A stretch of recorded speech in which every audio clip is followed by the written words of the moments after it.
নমস্কাৰ আপোনালোক সকলোকে আমাৰ ষ্টাডি লেব ইউটিউব চেনেললৈ স্বাগতম জনাইছোঁ।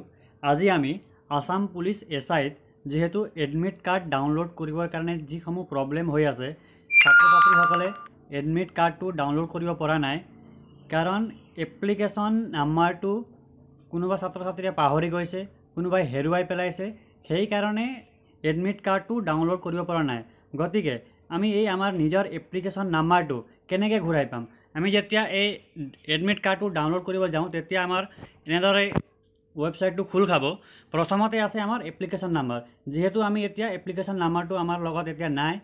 তাৰপিছত আমি দিব লাগিব কেণ্ডিডেট নেম আমি সকলোৱে জানো, তাৰপিছত ডেট অফ বাৰ্থ, তাৰপিছত কেপচা। এতিয়া আমি এপ্লিকেশ্যন নাম্বাৰটো কেনেকৈ ৰিকভাৰী কৰিম? এপ্লিকেশ্যন নাম্বাৰটো যিহেতু আমি হেৰুৱাই পেলাইছোঁ বা আমাৰ মনত নাই, বা যিহেতু আমি ডিলিট কৰি পেলাইছোঁ বা কিবা কৰি পেলাইছোঁ, গতিকে এতিয়া আমি এই বস্তুটো কেনেকৈ ৰিকভাৰ কৰি পেলাই নিজৰ এডমিট কাৰ্ডখন ডাউনলোড কৰিব পাৰিম, সেই প্ৰচেছটো হৈছে, যিহেতু আমাৰ এই স্ক্ৰীণত আপোনালোকে দেখি পাইছে যে মোবাইল নম্বৰ, এই হেল্পলাইন মোবাইল নম্বৰত ফোন কৰি আপোনালোকৰ যিটো এপ্লিকেশ্যন নাম্বাৰটো সেইটো খুজিব পাৰিব। যিহেতু ইয়াত সকলো নাম্বাৰতে এতিয়া প্ৰায় বিজি বুলি দেখাই আছে, কিন্তু বৰ্তমান এই 7977259728 এই নাম্বাৰটো, যিটো দ্বিতীয় নম্বৰটো, এই নম্বৰত আপোনালোকে কল কৰিলে তেওঁলোকে এপ্লিকেশ্যন নাম্বাৰটো আপোনালোকক কৈ দিব। আৰু তেওঁলোকে এই এপ্লিকেশ্যন নাম্বাৰটো কওঁতে কি আপোনালোকক প্ৰশ্ন সুধিব, কি সুধি পেলাইহে তেওঁলোকে আপোনালোকক এই এপ্লিকেশ্যন নাম্বাৰটো দিব। প্ৰথমতে তেওঁলোকে ভেৰিফাই কৰিব যে যিজন কেণ্ডিডেট, সেই কেণ্ডিডেট আপুনিয়ে হয়নে নহয়, কিয়নো তেওঁলোকেও ভেৰিফাই কৰি পেলাইহে আপোনালোকক এপ্লিকেশ্যন নাম্বাৰটো দিব। সেইকাৰণে প্ৰথমতে তেওঁলোকে আপোনালোকৰ নাম, আপোনালোকৰ দেউতাৰ নাম ফাদাৰ নেম, অথবা মাতৃৰ নাম মাদাৰ নেম, তাৰপিছত আপোনালোকৰ ডেট অফ বাৰ্থ, সেই বিষয়ে অকণমান সুধি ল'ব। আৰু সেই সোধাৰ পিছতে তেওঁলোকে আপোনালোকক আপোনালোকৰ এপ্লিকেশ্যন নাম্বাৰটো দিব।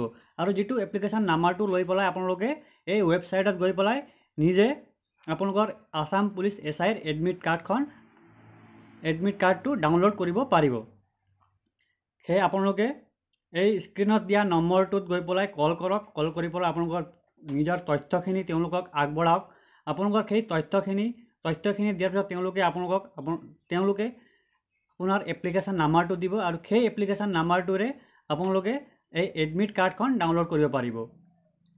আপোনালোকে সেইটো ট্ৰাই কৰক। যদি কিবা প্ৰব্লেম হয় তেতিয়া আমাক জনাব। আমি সেই আপোনালোকৰ প্ৰব্লেমসমূহ ছল্ভ কৰিবৰ কাৰণে ইয়াত সাজু আছোঁ। আমাৰ টেকনিকেল টিমে আপোনালোকক সহায় কৰিব। আপোনালোকে নিশ্চিন্ত থাকক, আমাক মেছেজ কৰক অথবা মেইল কৰক। আমাৰ যিটো টিম, এই টিমে আপোনালোকক যিটো প্ৰব্লেমসমূহ, সেই প্ৰব্লেমসমূহ ছল্ভ কৰিবৰ কাৰণে তৎপৰ হৈ আছে। এতিয়ালৈকে আমি প্ৰায় বহুত এডমিট কাৰ্ড যিহেতু কল কৰি পেলাই বা যিকোনো প্ৰকাৰে উলিয়াই পেলাই দিছোঁ, ছাত্ৰ ছাত্ৰীসকলক আমি সহায় কৰি আছোঁ। সেইকাৰণে আপোনালোকে যদি কিবা প্ৰব্লেম ফেচ কৰে, যদি আপোনালোকে নোৱাৰে বা কিবা প্ৰব্লেম ফেচ কৰে, তেতিয়া আমাৰ সৈতে কণ্টেক্ট কৰক। ধন্যবাদ।